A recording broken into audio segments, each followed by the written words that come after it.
Hey, good morning, everybody, and welcome to The Art as Well. This is episode 30.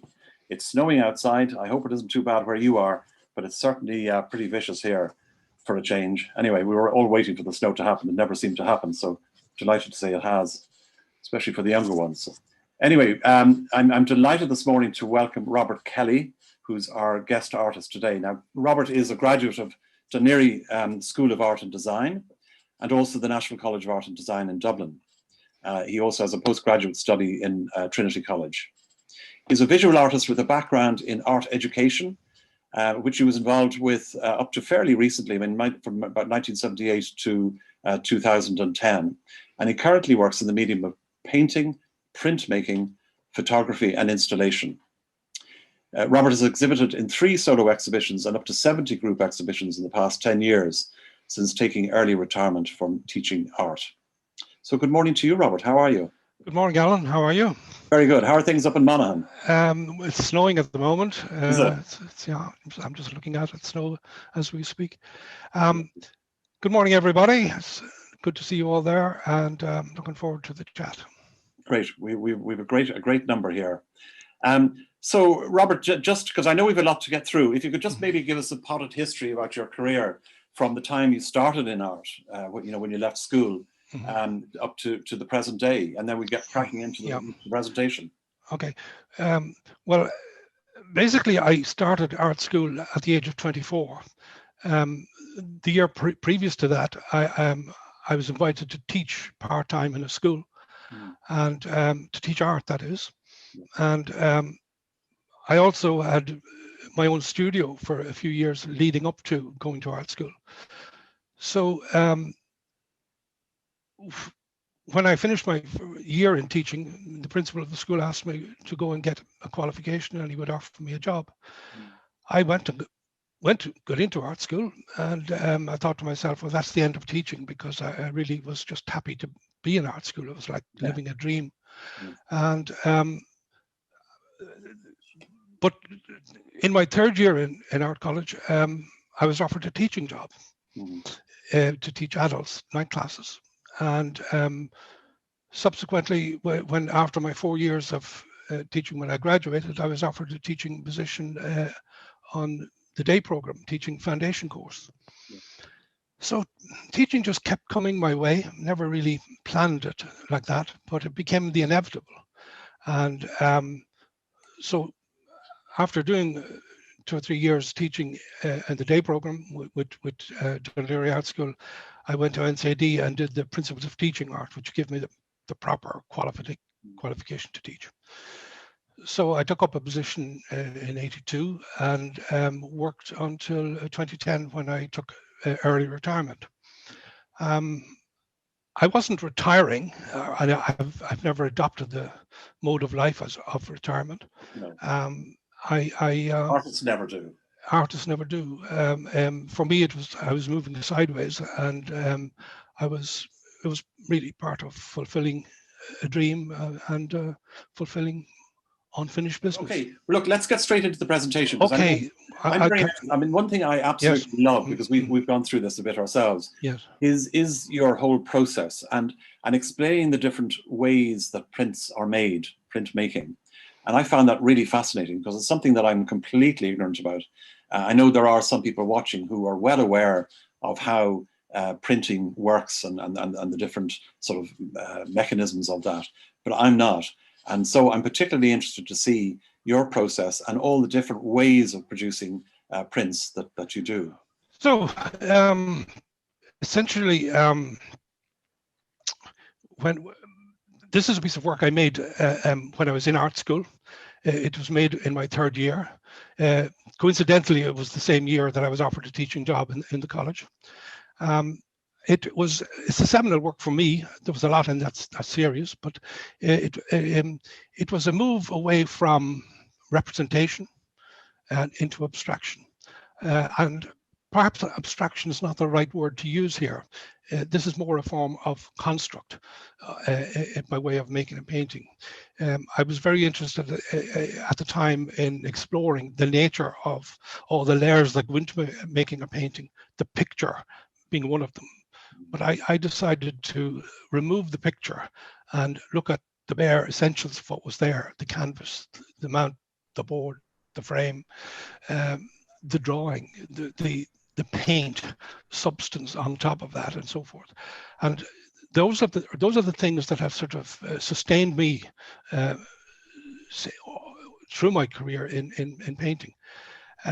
It's non-figurative art, I would describe it as. This was made in the intervening period between college, and this again followed from it, a work in paint. And I then, prior to finishing up my teaching career, took up photography, and I was using the camera much as a notebook for painting, perhaps for drawing, for printmaking, but actually never used a photograph to make a painting or to make a print. They were always just a visual notebook, a way of absorbing what was around me and so forth. After the photographic, and I did a few photo shows, I started drawing. This is a mixed media drawing, and this is an etching, which then followed. This was made prior to my retiring from teaching, and coincided with me getting a membership of Black Church Print Studio in Dublin. And that's really what finally enabled me or helped me make my decision about taking early retirement. There was no point in being a member of a studio in Dublin when I live in County Monaghan. I wouldn't be able to get there unless I had, access during the week and stuff like that. Yeah. So another aspect of all of that then was coinciding with retirement, or before I did, I set up my own studio at home. Mm-hmm. And this enabled me to transition, if you like, from a teaching career into a working career as an artist. Yes. This is my studio, and it's a very important aspect that because I do printmaking, it's a very difficult thing to organize a studio for that. I was very lucky to have the space to do this, and what I did, with a studio for printmaking in particular, you need a good workflow. Mm. So this is kind of, I'll run you through the quick layout of the studio. This is an area for inking. You can see rollers on the wall there to the left, and a hot plate rather. This is used for inking plates. When you're working on a metal plate, the ink can be cold and the plate can be cold, so it's very hard to spread ink on a plate that way. So a hot plate is an essential to get the condition into the ink for working with and wiping the plate as well. Another area for inking, map drawers, which I use for storing paper and finished prints and so forth. This area I would use for storing wet paper, dampened paper, which has to be done prior to printing. The whole idea with printing and etching in particular is that the paper is wet and moist. Through the pressure of the press, it's pushed down into the grooves to pick up ink. So paper has to be just in the right condition. So I sandwich it here between two sheets of acetate. This keeps it from drying out, and I would usually put in paper here the night before for the following day's printing. Yes. Notice board just of prints that I would have made or paintings or whatever, which I use as reference. My work is non-referential in the sense I don't go out to the landscape to draw or paint and stuff like that. It's all in-house, it's all studio-based, process-based, process-led, So one work leads to the next for me. Yeah. This is a tracing area, a light box. Down here I have an area of, these are plywood boards with blotter paper adhered to them, and I would sandwich my prints between these to flatten them. and I might leave them there for a few days or whatever. But I would be changing the boards And maybe. presumably they're drying out at this stage. They're drying out, yes. You Yeah. have to have the paper moist to dry and to flatten. You won't get it flat otherwise. So you wet the back of your paper, and at this stage the ink would be dry. But by wetting the back of the paper and placing it between the boards, it helps to flatten as well as draw the moisture out. But you would change Yes. the boards maybe every 12 hours to dry your work and to flatten it. And that might happen over 2 to 3 days. This is a large sink which I had made up. This enables me to soak paper, which are large sheets, maybe 70 to 100 centimeters.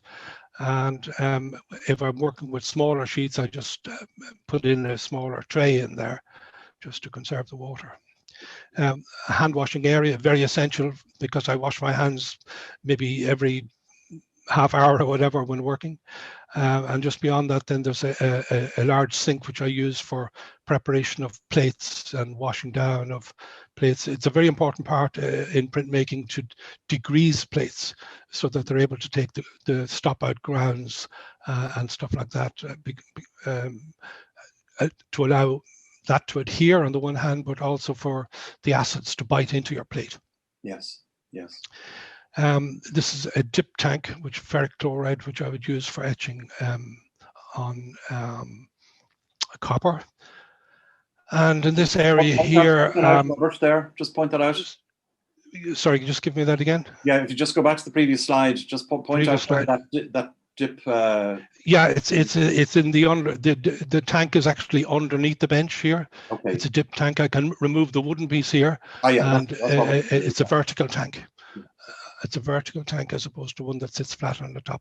But I have lots of trays here which I would take out into these areas for etching as well. You know, I have different size trays depending on the plate size.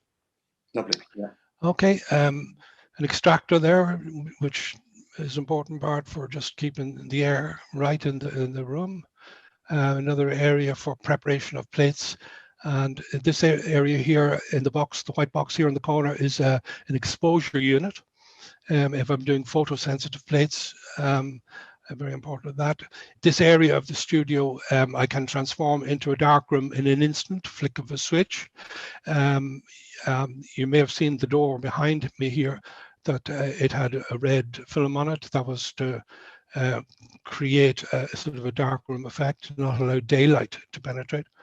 So this is a very useful way for me to work. A lot of the photosensitive material that I would work with is sensitive to low elements of light, but by having the red light there, it's a good safeguard to protect your photosensitive materials. Yes, yes. And out here then is the printing press. This is a large press, 70 centimeters wide, 140 centimeters long on the print bed. And it takes a full sheet of Fabriano paper, for example, which is dimensions of 70 by 100 centimeters. So it allows me to work from that size up or to down to whatever. You know, so, and you manually wind that. And the press is manually, yes, there's some, you manually wind the wheel. You can see. Can you vary the pressure? You can vary the pressure, yes, very essential to vary the pressure, because if I'm printing from, say, something like a wood block or a lino plate, you know, the potential is there to do that, in which case you would raise the roller.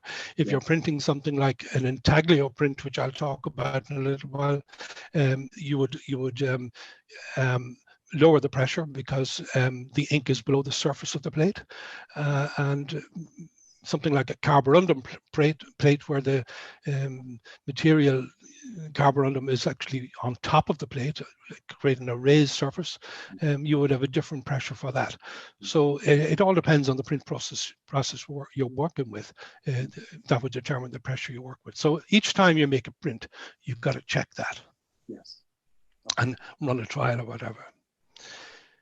A notice board, this would be made up of bits and pieces of things that maybe little drawings, maybe little notes, maybe little discarded elements from making a project that might have the beginnings of a new idea in it, or for whatever, you know. So I just put all these things up here for references.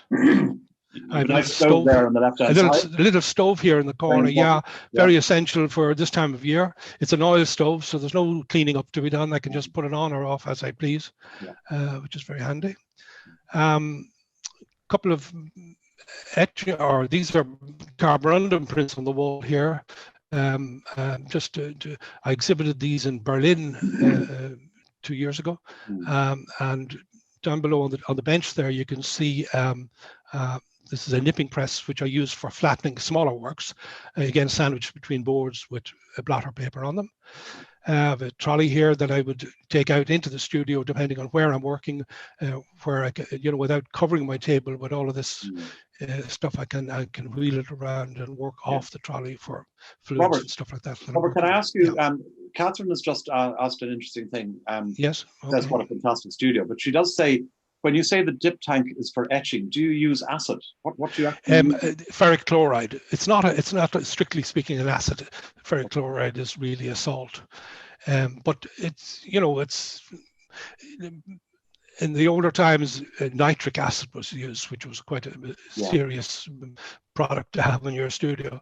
But ferric is it's more user-friendly, environmentally friendly, as is copper sulfate, which I use as well on aluminium. There are more, but still you need good aeration and stuff like that with these things, you know. Yeah. Okay. A good sized table here. This is 6x3 table, and under that I have good storage space here for frames, which I buy in my own frames and frame up the work then myself. So this is a great bench, if you like, a multi-purpose bench. So that's the studio. I wanted, Alan, if I could talk to you about print methods. And the reason I'm doing this is to serve you on the one hand. I know, and I've listened on many occasions to your Saturday morning talks, and I've always heard you ask questions about print and printmaking, and you'd be curiosity about it. So I'm doing this just to expand a little bit on previous people who spoke about the work. That's why we didn't go into the same level of detail. It's a lovely visit to her studio and work and so forth. And then my good friend Vincent Sheridan. Vincent actually introduced me to, I did a course with him on copper sulfate printmaking. So, but I want to expand on some of what they did and talked about, which was terrific, and just maybe and for all the viewers looking in.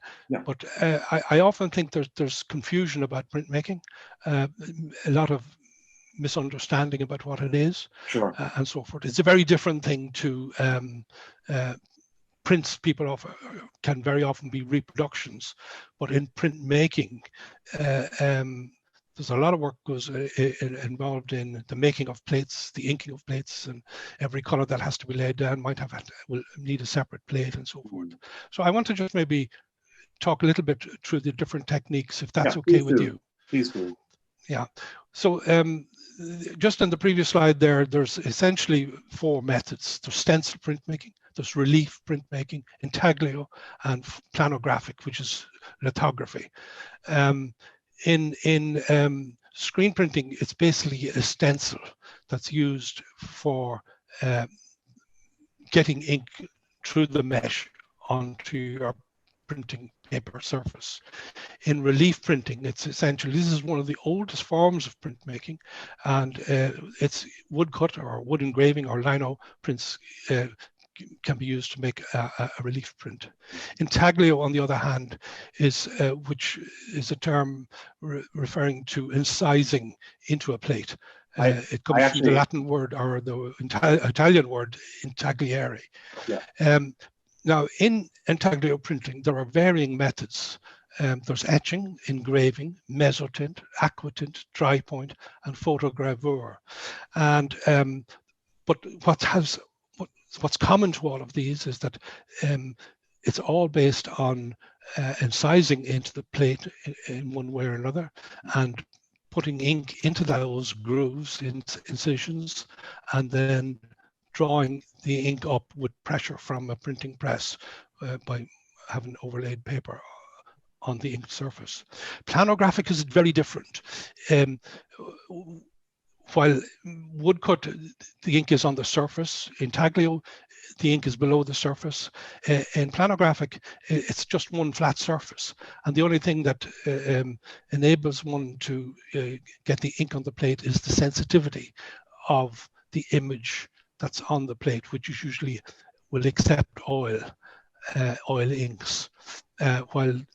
And normally when you're inking a lithographic plate, the plate surface is moistened with a wet sponge, but the areas of the plate that accept ink are the areas where the drawing is. Okay. Yeah, great. Yeah. So this is an example of a relief print. It's a lino cut by a student I had, and the subsequent print from it. You'll notice here there's a reversal of the image, which is very important to understand about all printmaking, except maybe stencil printing or screen printing. But there's always the reversal when you're working off a plate. This is an image on a screen. This is the exposure unit. By placing an acetate over that, exposing it, and then taking it out, washing it, drying it, you can see there's an image on a screen here. The white parts of that are the apertures that will allow the ink to be pushed through using a squeegee, as you can see here on the left at the top there. That's basically the screen printing process. Lithography, we just mentioned there. You can see here the blue areas are the parts that would accept ink from the roller when the plate has been wetted. And here you can see an image of the plate with its corresponding print. Now, 3 plates were actually overlapped in this here, and the 3 images that were overlapped are in this little folding book here. There we see them displayed. I made it this way so that I got 2 pieces of work out of the one image, as it were, by making the folded book, which is actually showing the print process, if you like, that went into making the picture in the frame. It's showing the 3 separate images that went into making it, but showing them separately. But it's also, I've always been very interested in the folding in the 3-dimensional, and my work has always tended to that. Even the first collage work that you saw earlier, the creases and folds were very much part of it. Lithography was something that, this is going back to some of the earlier works I would have shown you here, but for a curated show that was coming up, I wanted to do something with lithography because within it I had discovered techniques that would enable me to realize things that I wasn't achieving through the charcoal drawing or the work on aluminium. So these were plans and proposals that I made for a specific show entitled Established Change. It was taking place in Dundalk in Anton Centre. And you can see that while there's a lot of planning goes into making a site-specific work, I find in my own case, the making of the actual image is the shortest part of the job. These were 3 lithographs made and here in their frames. This is sort of close-up detail of those just out of the frames done separately. But I was achieving a kind of a detail here in this process that I wasn't getting any other way. And so throughout my work, it's always a search. It's always a search for mark making, how to achieve a certain quality in a mark and so forth. This business of the calligraphic, of the drawing, of the painting, and there's always a painterliness to my prints is something that I've just constantly been chasing after. This is into the aluminium and copper sulfate is used here. As I say, my good friend Vincent gave me a course in this, and having done a weekend course with him, I sort of ran with this technique, and it was something I was able to do at home, and it was terrific. Here we can see a detail of the plate, and this is when I talk about intaglio. You can see below the surface of the plate here is where the biting would have taken place with the copper sulfate etchant, and these are the areas that will hold the ink. The surface of the plate is usually wiped here. These are 3 plates which are overlapped on each other to create the print you see below. Thing about printing is that you can do multiples, but you can even do different colorways. And this was a print in particular that I just kept trying out. It was an early print, and I just tried it in different colorways to see what I could do and achieve with it. Close-up detail here would give us a little insight into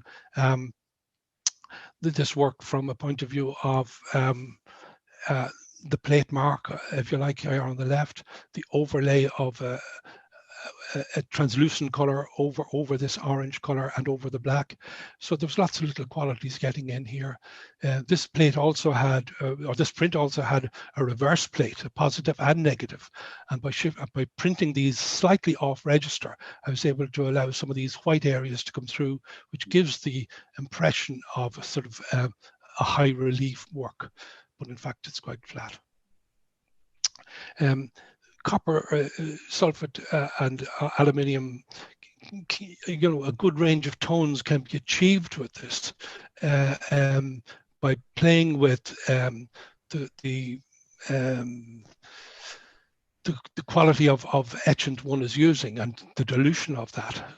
But it can be quite subtle, as you can see the range of tones I was achieving here. Now, when you're working on aluminium, you can do what's called open bite, and this enables the possibility of achieving quite a range of tones, but even a range of good blacks, which you'll see there in the background of this work. Same plate, which was overprinted on what is called a roll-up plate. We just take a blank plate, roll ink up on it, and in this case I did a gradation of color and then printed that black over it. And you can see here that there's quite a subtle range of things happening in this, with just little colors popping out here and there. The color in this was influenced by just looking at some plants, camellias that I have in my garden, and I was watching them coming out in spring, and I just noted the color of this, you know. Yeah. And when I don't go out and draw, I do watch and I look all the time at nature, and it has a way of getting in unknowns to me into my work. But this is a piece I entitled Prelude. This work here is another aluminium work, and it's 4 plates and 4 colors. It's entitled Liminality in CMYK, and what I did in printing it is the 4 plates are cycled. In other words, if you look at the blue squares in this one, they're red in this print, and they're yellow in this one, and then they're black over here. So that's happening for all 4 plates.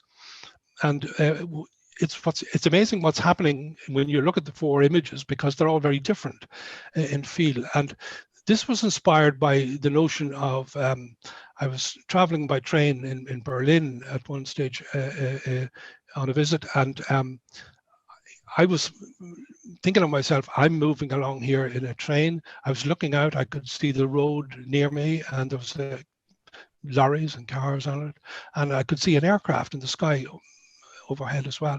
I was on my phone, and I was thinking of the information being passed around the world on my phone, you know. And I began to really think about, you know, there's so much that we don't see in the real world. We can only allude to the things. Even within the color spectrum, we are very much confined in what we see. And this was enabling me, if you like, to expand or allude to the notion that there is a wider spectrum out there of things we don't see, like X-ray, gamma ray, infrared, and so forth. So there's a lot of things invisible to us, but they're there. And this is a work that is just sorry, go ahead, Vincent. Yeah, sorry, can I just ask you just on a practical thing in terms of producing this? what appears particularly on the left-hand side where you've got the dark sweep, right? Is that actually done by a brush with something on it? Oh yes, yes. So, like I've well, you're going to go into that later? Yes, all my work, I tend to, you know, in printing, all the work I do is done with a brush. All the images are created by brush. I come from a painting background, and I make, I use, you see, I use printing to serve needs, you know, that I might have of mark making, of the calligraphic and so forth.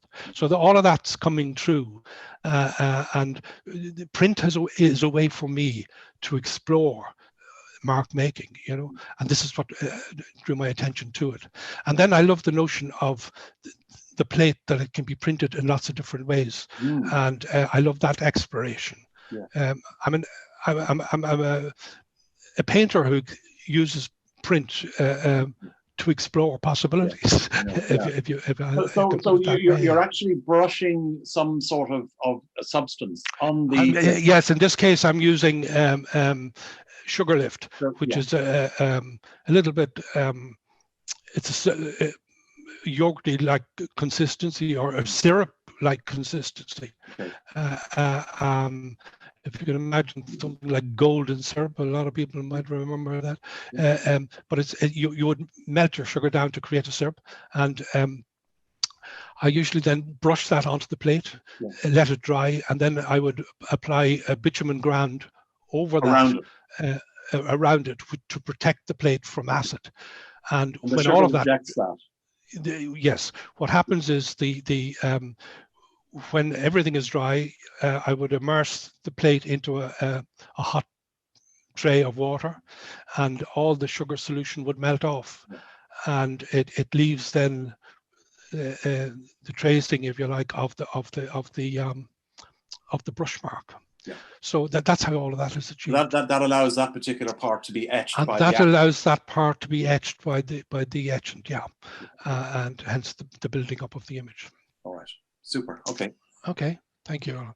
This is copper. Copper is very different material to work with. It's much finer, and if you want to get tonal values in that, you got to use resin dust spread over the plate, and has to be fused to it, and then that allows in the gaps the copper or the etchant can bite through. I'm showing you these 4 plates basically because I want to, explain again this thing about printing. It's all about overlapping of colors, and there are 4 plates involved in the making of this. It's all a very simple image, but when the 4 colors are overlapped, they make for something quite different. Here you can see there's the plate mark here to the side. You're getting a genuine handmade print when you can see that, and there's color mixing goes on in the image and so forth. So ink, the dry point areas, the black here are raised up a little bit from the surface of the paper. So there's a lot of qualities. Prints need to be looked into. They need to be looked at closely to be appreciated in terms of what's going on in them. This is a spit bite etching on copper. And this is where the acid to bite into the plate was sprinkled onto the plate by just maybe soaking it in a brush and splashing it onto the surface of the plate. And this would have been done several times with different strengths of acid to achieve the different levels of tone and texture and so forth that we have in there. Now, Robert, yes, Regina's asked an interesting question. She says, copper engine lends itself to brushwork. Do you tend to mix the grains with the glue beforehand, or do you paint with the glue and then sprinkle the grains? Yeah, you might understand that question. I don't. I do understand that question. I'll come to that in a little while. Can I do that? I'll come to that. I'm coming to that because I want to talk about that. This is a collograph print, which is basically in collograph printing. It's where you build up on the surface. a collage. The collage technique gets its name from collage. So if you can imagine things like cardboard or sandpaper, all these different kinds of gritty surfaces, you can just apply them and adhere them to a plate and then ink it all up. The thing about inking in this respect is even though it's raised above the plate, different to intaglio, you actually are wiping the plate like you would an intaglio. So it's a little bit of a contradiction in terms, it would seem, within print techniques. This is a carborundum print here, and this print was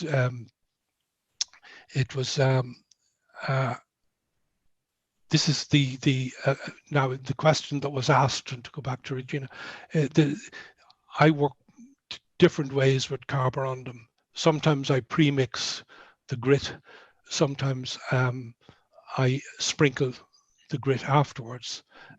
This one was a combination of both, and but this is unusually in this particular work, it's just one stroke. Okay. The entire image is made in one stroke, and the grit was sprinkled afterwards over that, and you can see that I'm achieving different gradations within it. But so, it's a very simple image, but a very complex thing to do and to achieve within carborundum. This ask you, Robert. Yes. When you mentioned carborundum there, I'm assuming that's a derivative of carbon. It's carbon silicate, which is an abrasive grit, and it was used in industry. But artists, the inventors that they are, have found ways of using it, and mixed with different glues and different levels of, you can get fine, medium, and very coarse grit. So depending on, again, what one is trying to achieve within their work. This work here was created while I was a guest at a week-long symposium for printmakers in Denmark. There were only 5 people invited on that, and we had a studio each for the week. So I made a series of these over there at the time. Yeah. Here are more carborundum plates, and you can see in these that there are different levels of grit and thicknesses of brush stroke and so forth. I play around a lot with consistencies with grit, and so yeah, to go back to Regina on that one, but a lot of these would have been pre-mixed with the grit in them, but there are different ways to do it. These are a series that I showed you, these in the studio on the wall. These are just close-ups of them. 5 plates in each of these prints, and there's 4 of them. And what I'm doing is a little bit like the work in liminality and CMYK. I'm cycling the plates. As I move from one image into the next, I take my 5 plates with me. I leave out one, and then I bring in a different plate. And I do likewise for the next image and the next image. So we're getting, something that's very close to my heart is the whole notion of the interconnectedness of things. And I think this work is a work that takes on that theme and expresses it. Well, for me, it's something I'm exploring within my work. And I suppose all my work is centered around this. I want to move on these very quickly now if I can. This is the space between, which is a fold on fold. Another one of those images, the right and left images here of these are allow me to well, because of the fold on fold, it involves time and motion in the perception of the work, because the work is standing out from the wall in relief, and as you move across it, you're seeing different images, or a changing image, as it were. I use those in an exhibition entitled Interconnectedness in the Drogheda Arts Centre, and there was quite a series of those, and they were all in frames, big, large, deep frames, and the week that exhibition opened, I had a thought when I saw the work on the wall. I had a thought that I would love to do folded work that wasn't in frames, that maybe could be put into the architectural space of a gallery. And the week that this exhibition opened, I applied to the Draocht Art Centre in Dublin, and over a period of time, with collaboration and with the director there, I was given an exhibition in 2 years later, and I made very site-specific work for that. And again, continuing my explorations in print, I started introducing, elements of what I call print drawing, where I'm using charcoal and pastel.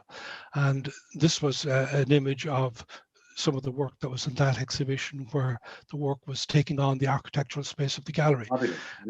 Now, I have a video of that.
After a lot of printing and stuff like that, and I returned to painting on a residency in Kilreelig, and I found the experience of being in Kilreelig really terrific, really stimulating. But getting back to painting, I found I was returning to painting, having been away from it for a while. But while painting informed my printmaking initially, here I was in a position where the printmaking was informing my painting. So it was a real exciting time to work down there. Very interesting. This is the last work I want to talk about, and if you'll just bear with me a few minutes on this one. This was a work that I made for, again, a curated exhibition, a theme-based exhibition. The theme here was Vestige. And my approach to the theme was to take a starting point object or objects that I had. And I chose movable wooden type, which I have a few trays of. And I decided this was an opportunity it would fit the bill of vestige, things that are past their sell-by date, as it were, but remarkable things in the sense that they changed the course of history. If we go back to Gutenberg, the printed word was really responsible for the circulation of information. Prior to this, books were all handwritten, but now with print, books could be multiples. So the spread of scientific information. Martin Luther became the first writer to be a bestseller through the printed word. So it's print movement and type has a wonderful history, which is worth looking at. But I wanted to kind of commemorate that in a way. The work is a memoriam to this wonderful technique. So it's a contemplation on type.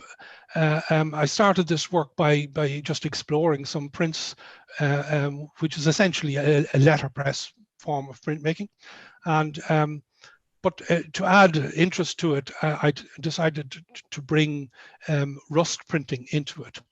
I had a lot of plates, metal plates, steel plates around that I leave outside to rust. Oh. And I'd experimented a little with this before, but never really did a large work with it.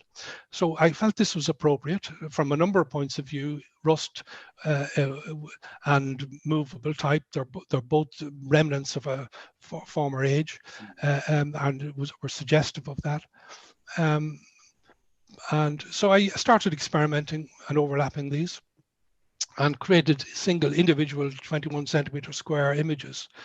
Initially, I was printing words, and I decided after a good while that I would drop the words out of it. I also decided that work that I intended to do that would be about maybe 2 foot square kept growing into something much larger. This work is 2 meters wide and 1.5 meters high. So the work progressed and grew and changed as it went along, and one of the real interesting things for me about it was the color that I could achieve from working with rust, and again to complement that, I found what I did here was to do washes of blue, which really complemented that and bring out that lovely amber color that rust offers. And between that, it sort of offered a lot with the white image of the typeface in the background. If we look closer into these, we can see some of the images are showing us some of that typeface. This work can be looked at, as individual squares. It can be looked at as groupings of squares. It can be looked at as a whole in its own right. It's a work that I discovered that in the making. It's a work that became, if you like, a reflection on it became a reflection on the transience and the transient nature of technologies on the one hand, but also on the transient nature of life. And isn't there a I relevance showed this to the, to an artist friend of mine. yeah. Isn't Sorry? there a relevance, Robert, to the, Sorry, Alan? isn't there a relevance to the blank squares as well? Yes, well, the blank squares, yeah. The work, you know, is there's an order and chaos in this work as we move from left to right across it, because the letters which are organized in their trays on the left of the work are dispersed in here in a kind of entropy. The blanks are the wall actually coming through, and it's a reference to a thing called Japanese Ma, which is about leaving episodes of blank areas for contemplation. So it's a work that's constructed with a lot of things going on in it, a lot of layers of meaning going on in it, but it's above all a visual work. It's a work about perception, and it's a work to be looked at.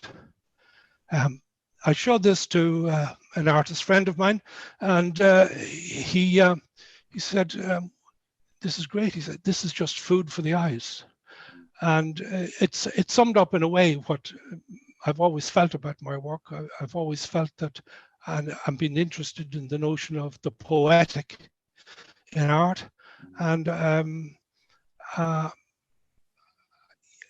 I've also always felt and always aimed for my work to be about altering and changing people's perceptions.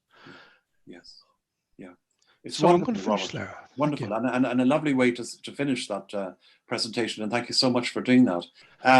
So, okay, Alan. Thank yeah, you. listen, well done, Robert. That was really super. A tremendous insight Thank into you very much. your work you. and your career, and congratulations on everything. Thank you. I was going to ask you. Okay, I'm just looking at some of the comments. If anyone wants to make or to ask a question or make a comment now. Alan, can I ask a question? Catherine here. Please do, Catherine. Robert, I would love to have seen your large paper installation that was in Draocht again. It was just stunning. You didn't have a slide of that. Well, it's on the video that Alan is going to put up on the. Okay. No, there was so much work. You know, I mean, I had to make decisions about leaving out things, and so yeah, it's just technical reasons really. I have a lot more work that I could still put in, but Alan and I have been collaborating for a few days on things like that. But I had to leave out a lot. Time wouldn't allow. Just to tell everybody, to say to everybody. Yes. Well, look. When it's put up online, I would advise people to look in at that. Yeah, please. Absolutely. I walked around it, and you don't really appreciate it until you actually walk around it. I think you're right. Yes. Yeah, and I think that this is the point I was making. I wanted to make work that was addressing the real space of a gallery, the architectural space of a gallery, and yes, that's what it's about. But to really and fully appreciate that, you got to be there. You got to be, you know, even a video is not going to give you all of that experience, you know. And just congratulations on the Vestige piece. It's thank you, Catherine. Yeah, thank incredible. you. Yeah, well, and the amount of work, my goodness. And the colors are just beautiful. Well, yeah, rust gives a sort of an amber glow that can't be achieved by any other medium. You couldn't do it with printing ink, you couldn't do it with paint. It's quite a remarkable thing, and it's for that reason I sort of work with it. I was really enjoyed making that piece of work. I was 3 months working at that, and I didn't actually see it until it was finished. It was only when it was installed on the wall that I actually saw it for the first time as a complete thing. So, and nobody else saw it. I just brought that into the gallery, put it up. Nobody, I didn't show it to my family or anything. You know, I just put it up, and I wanted it to be seen in its entirety. You know. So it was a risk, but this is what you do. Absolutely, yeah. I'll mute myself again now. Okay. Yeah, thank you very much. Thank you, Catherine. Just a couple before anyone else comes in. Tom says, if you'd been my teacher, I'd be 30 years further on. Oh dear. Sorry? Robert? Basically what he's saying is if you taught him, he'd be 30 years on from where he is. Okay. Yeah. Margie said, last piece is stunning and so well displayed. Galaxy Tab, whoever that is, but I suspect they know you because they call you Bob. Very interesting Yes. explanations and definitions. Well done, Bob. Thank you. Anybody else like to say hello? Robert, my name is Bridget. I loved your work. Now, this is a very basic question to ask you, but the artist proof, AP, how many artist proof are you allowed to have? It's normally 10% of an edition. So if I do an edition of 30 prints, I would be allowed to make 3 artist proofs. Okay, thank you. Okay. Thank you very much for that, Bridget. Regina says, great talk, fantastic work. As a librarian, having worked with early printed books, I love the last piece. Good. Yeah, I can see how that you was for that. needed to her. Yeah, thank you for that. Yeah. Yes. Yeah. Okay, anybody else? Hello. Hi there. Vincent, how are you? Hi, Vincent. How are you? Your beard's got longer, has it? Oh, I know. Okay. Well, I must shave for the next time round. But congratulations, Robert. That was lovely. And I had so many of the pieces I hadn't seen or known about. So good. That was good. very informative, and it was. I love the whole idea of the journey. I mean, this is printmaking is about the journey starting It from is a. very much, as you well know. Yeah. Yes, yeah. That was beautifully done, and I love the piece about the piece of with the Gutenberg press and all that kind of thing. Yeah, it's a terrific thing, you know. And the unfortunate thing about, you know, I mean, an awful lot of print houses that were using wooden type and movable type, metal with movable type, and it was being used up until the 60s and maybe even into the 70s in some small print houses around the country. But it was just discarded when new technologies came in. Some of it has been retrieved. I know that there's one place in Kells where there's somebody setting up a letterpress studio, which is terrific to see happening. But a lot of it was discarded, you know, which is most unfortunate, you know. Most unfortunate, yeah. It's like literally throwing away the Book of Kells or whatever. Yes. But it's a wonderful skill, and it's just wonderful material. But I know the Print Museum in Dublin have quite a number of things in their own courses there and stuff like that. Where is the Print Museum, Robert? It's in it's in Ballsbridge. Beggars I can't just remember the name. Beggars Bush. Beggars Bush, is it? Yeah. Thanks for that. Yeah. That might be an interesting little. It's a lovely visit. Lovely visit, actually. Yeah. Okay. But again, if I could say one more thing, Robert. Yes. I love the way you're we're all trying to, and I suppose in our ways to get people to look again, or to see again, or to relook in this. That's right. That sense. Yeah. And I mean, now and it's now is the time to see again, because with modern technology, I think I look at people on my own street here, and it's very hard now to get any kind of eye contact. And this is nothing to do with the virus, I'm sure, but it's another virus, if you like. But with the mobile phones, and I even look at joggers on my street, and they're running and they're looking at their phones at the same time. So there's this loss of seeing and comprehending. I mean, there could be an air raid overhead. If the planes were quiet, nobody would see anything. Nobody would know anything. So it's getting, hopefully encouraging people to just see again, to look again, comprehend, to step back, and go into, you know, and trigger the myth and trigger the memory. I love that part of your work. Thank you. Alan, could I just maybe make a point here? Vincent Sheridan there has just been speaking there. Vincent was my tutor, if you like, for getting into aluminium, printing on aluminium. He's a member of Black Church Print Studio, as you know, and I did a weekend course with Vincent on that. But, you know, one of the things about Black Church Print Studio, which I'm a member of, a lot of the members there do courses, and give courses to other members. And I've done several courses there in etching and lithography and so forth. And it's a great community of people, really, but it leads to great sharing of information by doing courses in different ways and with different people. So all of that has helped me to develop as a printmaker, and I just thanks to everybody involved in that over the years with me, and Vincent as well. So yeah, absolutely, 100% I'm with you. Because interestingly, one of the first things, our first session of the Art as Well in January, where we had Martin Gale, he said the one thing he learned in art school, and he says he didn't learn an awful lot, but was that it wasn't a matter of looking, it was a matter of seeing. He said the ability to see. Yes, right. That is true. This is true. Yeah. They see things that we don't see. Generally. Martin's work was terrific. Actually, I watched that 2 weeks back, and he did a great talk. Yeah. So Regina, yes, I've read that. Eileen McDermott Rose says, amazing work and very, very educational talk. Congratulations and many thanks. Bernie Gallagher says, very prolific, very thoughtful work. Robert, a true artist. Thank you, Bernie. Sandra Clark, I'm an ex-student of Robert's. Oh, now the truth is going to come out. Yes, it is indeed. Mr. Kelly, now, there you are. Mr. Kelly back then in Ardskill Lorgan, sorry. Yes. Because of him, I also went to DLIADT. He explained to me the correlation between a poem I was interested in, Mirror in February, Thomas Kinsella, and the process of making art in a physical form. That memory never left me. The line was hacked clean for better bearing. Thanks, Robert.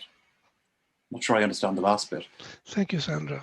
Yeah. Thank you for that. Obviously, you made quite an impression. Catherine O'Neill says, thank you for a great presentation. I've learned a lot this morning and all so interesting. Thanks, Robert, and also Alan. Dennis Keane says, most enjoyable. He's a relation of mine, big brother. Most enjoyable. I've not heard of carborundum stone for years now. Now popularly called silicon carbide stone. Obviously showing my age now. Yes. Exclamation mark. Well, look, thank you everybody for looking in. I must say it was great to see or know that so many people are there and a lot of friends.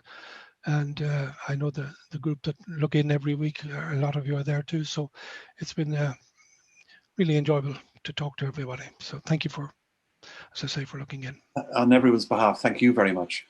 Joe and Bonnie have also said, very enjoyable morning from Foxford. Good. Margie Dunn says, good friends of mine, yeah. Yes. Joe and Bonnie. So thank you for that, Joe and Bonnie. Yeah. Okay, so unless there's any more, oh no, there's 2 more, sorry. Claire Halpin, who was on last week. Great talk and presentation. Thanks, Robert and Alan. Thank you, Claire. Some strange handle there to everyone. Hi, Robert. Very impressive range of technique and imagery. Good to see you still pushing the boundaries. Stanley, thank you. Yeah, Morland says many thanks. Thank you very much, Morland. Thank you. No, there's more. Dorota, yeah. Absolutely incredible works. So thought-provoking and inspiring. I would love to see the last work you printed or presented in reality. Yeah, absolutely. So would I. Thanks so much for this amazing morning. Yeah, well, I'd love an opportunity to show that last work again. One of the things about large works like that is getting a space to show them. And I love to make large scale work. So where would that be now? Right now, it's stacked in my nipping press that you saw in the studio. Yeah. And it's just been pressed because it's been de-installed from an exhibition that was on in the Dread Art Centre in Drogheda. All right. Okay. Yeah. So but it folds up quite small. You know, they're only 21 squares, so they're just stacked as they fit into a very small. As I often said to people, a lot of my paperwork that go on the wall can be folded up and put in something like a pizza box. You know, so they're very transportable. You know. Very good. That's handy. All right. Yeah. Okay, we leave it there. So, Robert, thank you again so much for your time. You put a huge amount of effort. Thank you, Alan, and thank you for inviting me. And I apologise to all and sundry for rushing you, because I know I did, because there was an awful lot. Well, you were great. I enjoyed working with you, I have to say. So, and you know, I greatly admire what you're doing, this thing every week. So you're terrific at what you're doing. So it's a great opportunity for people to look in, and it's a great opportunity for me to meet other people. And hopefully, as I say, we can, when all this COVID thing is over, we can have a gathering. And, we're definitely going to do that. Meet face to face. That's on the cards. Talk the talk. We're going to have a powwow in the arts club somewhere like that. Indeed. Yeah. As soon as we can.